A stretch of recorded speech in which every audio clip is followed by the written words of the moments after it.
Howdy. Changed the oil in the Lexus earlier today, and now we're on to the second oil change of the day. Here we have the Cub Cadet Pivot Axle RZT 50.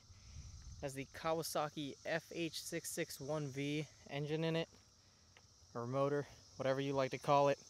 Gonna be changing the oil in this today. I was hoping to do oil, spark plugs, air filter, fuel filter, all that good stuff, but only the oil filter came in the mail, so still waiting on everything else. I'll get another video up shortly once I finish everything else, but for now, here's the oil change. To collect the oil, I have my drain pan. To fill the oil, I have my half-pint funnel. To clean up any messes, I have my good old paper towels.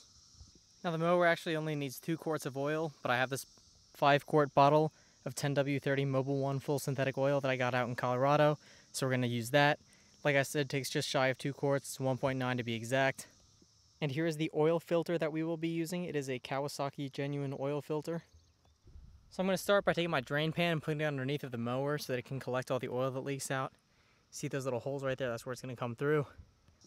Now looking at it from a top-down view, you can see the back of the engine right here. And this little yellow plug right here is where your oil is going to come out.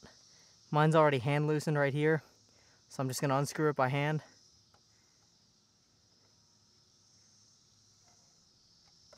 There's the old oil. Like I said, it'll leak through there and onto there. Coming down right now.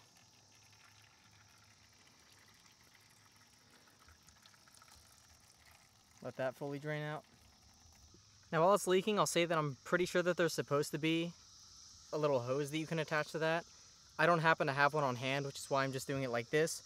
But this is collecting almost everything. There is a little bit leaking out right there. I'm going to get something to catch that. But just as a proper forewarning, if you want a less messy way to do this, you should probably angle it so that it's more this way with the back.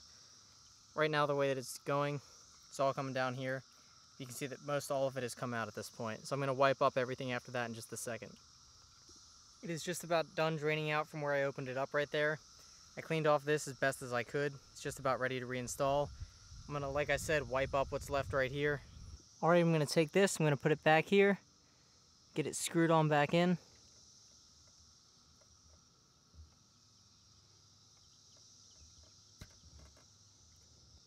Now I still have the drain pan under there. I cleaned a little bit of oil out of there, but before I do that, I want to take off my filter right here.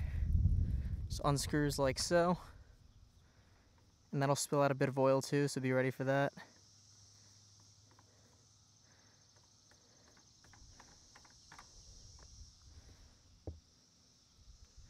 Just like that, you got your old filter out.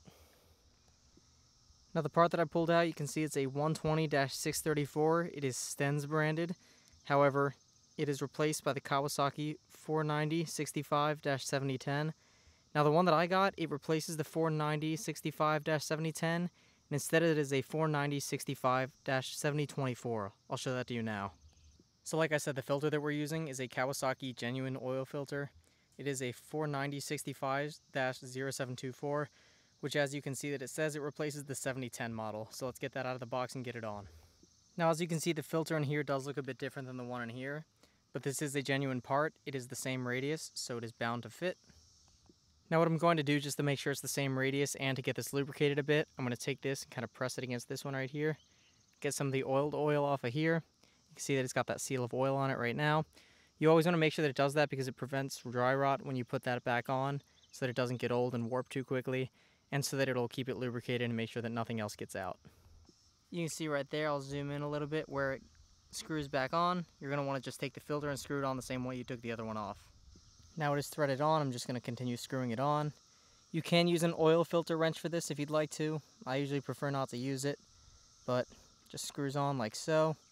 You'll know once it starts to get tight because it'll get tougher to turn. Starting to latch on now. You can see it's not as... it's still free. There you go.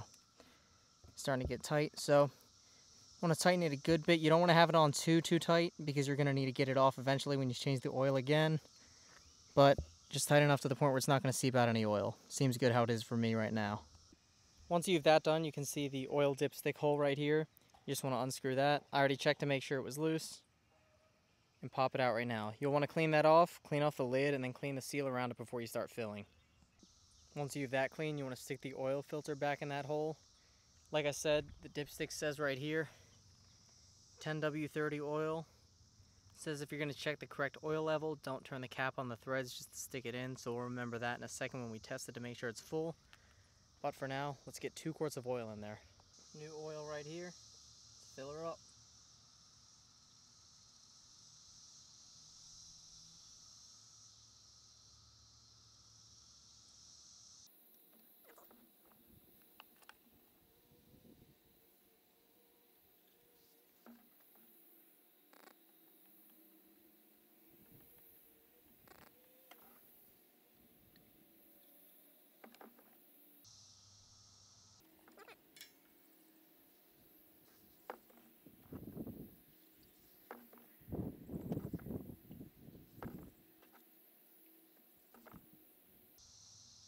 That right there is just about 2 quarts.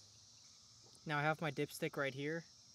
Like I said, stick it in, but don't thread the caps. So I'm going to stick it in, pull it out. I dried it off with a paper towel already. And it seems that we are up to the full line, so it has the proper amount of oil in it. Let's screw that back on. Finger tight, don't want to tighten it over. And last but not least, I'm going to try to start it up, just make sure that she starts and runs all right.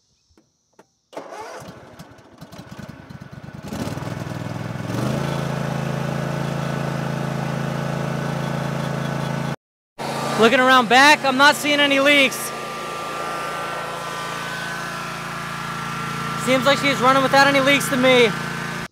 Now, like I said, some oil did leak onto the exhaust, so that's why you see smoke coming out.